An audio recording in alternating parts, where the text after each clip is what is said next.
Assalamualaikum warahmatullahi wabarakatuh.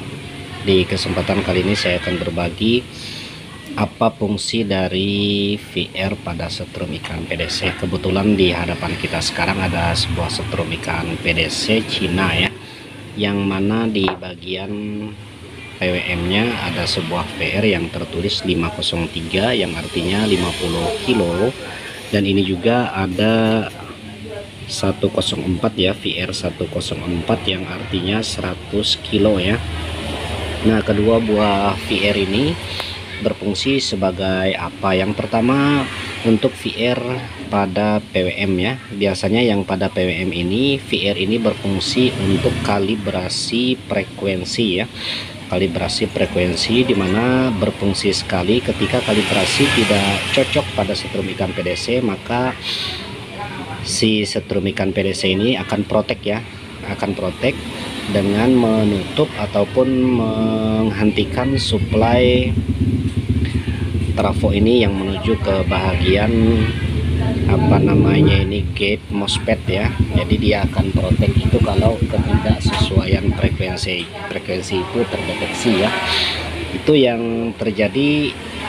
Protek pada setrum ikan PDC biasanya mengalami ketidaksesuaian frekuensi. Ini terjadi biasa untuk setrum ikan PDC yang rakitan ya, karena yang rakitan biasanya tidak terkomputerisasi atau tidak terhitung dengan akurat, maka sering protek.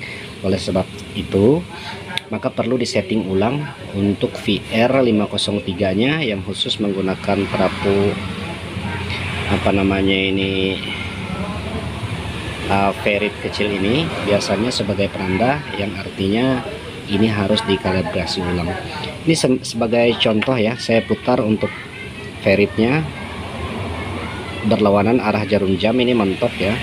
Nah, ini mentok, biasanya dia akan mengalami protek ketika kita on kan ya, hanya ada cetak sekali kemudian hilang ya, kemudian hilang seperti itu. Nah, ketika kita naikkan setengah seperti ini, dia akan cetaknya akan lebih dapat ya, mungkin 4 atau 5 kali cetakan. Kemudian kita putar lagi. Nah, ini nyala sebentar tapi padam lagi ya. Saya on kan, nah ini ada tidak berfungsi ya. Ketika saya on kan, nah ini tidak berfungsi.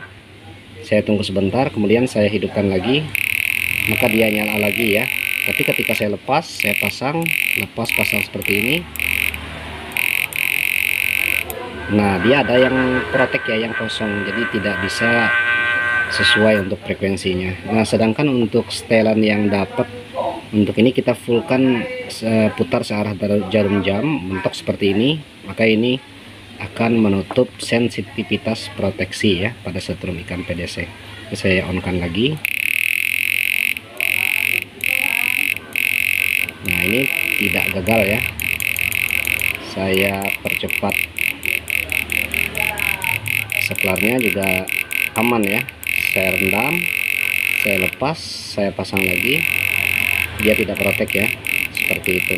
Nah, ini berfungsi untuk kalibrasi frekuensi, yang mana frekuensi tersebut apabila mengalami malfungsi maka dia akan memproteksi jalur yang masuk ke bagian gate pada MOSFET setrum ikan PDC. Itu untuk VR yang pertama. Kemudian kita lanjutkan untuk VR yang kedua, berada di bahagian output ya, atau untuk pengaturan SCR ya. Biasanya ini berfungsi untuk mengatur besar kecilnya arus yang keluar pada SCR. Ini saya coba on kan dulu tanpa memutar VR ya. Ini saya on kan direndam. Bentar, saya cari jepitannya. Nah, ini saya rendam, kemudian sambil kita putar untuk VR nya. Ini untuk obengnya sendiri kurang pas ya. Saya menggunakan gunting. Nah, ini ada sedikit perubahan untuk output ya, output pada setrum ikan PDC ini. Biasanya sih kalau mau lebih akuratnya kita menggunakan aki ya. Sehubungan ini saya masih menggunakan adaptor, jadi kemungkinan besar perubahannya tidak terlalu kentara. Nah kalau menggunakan aki itu terasa ya, sambil ditekan on ini seklar, sambil disetel mencari api ataupun arus yang sesuai dengan keinginan kita, karena fungsi daripada ini VR 104 ini atau 100 kilo ini berfungsi untuk mengatur output pada SCR. Itu saja ya. Ini ada 2 buah VR, yang mana kedua buah VR ini telah saya jelaskan fungsinya. Semoga video tutorial ini bermanfaat. Lebih kurangnya mohon maaf dan terima kasih telah menonton. Sampai berjumpa lagi di video yang selanjutnya. Assalamualaikum warahmatullahi wabarakatuh.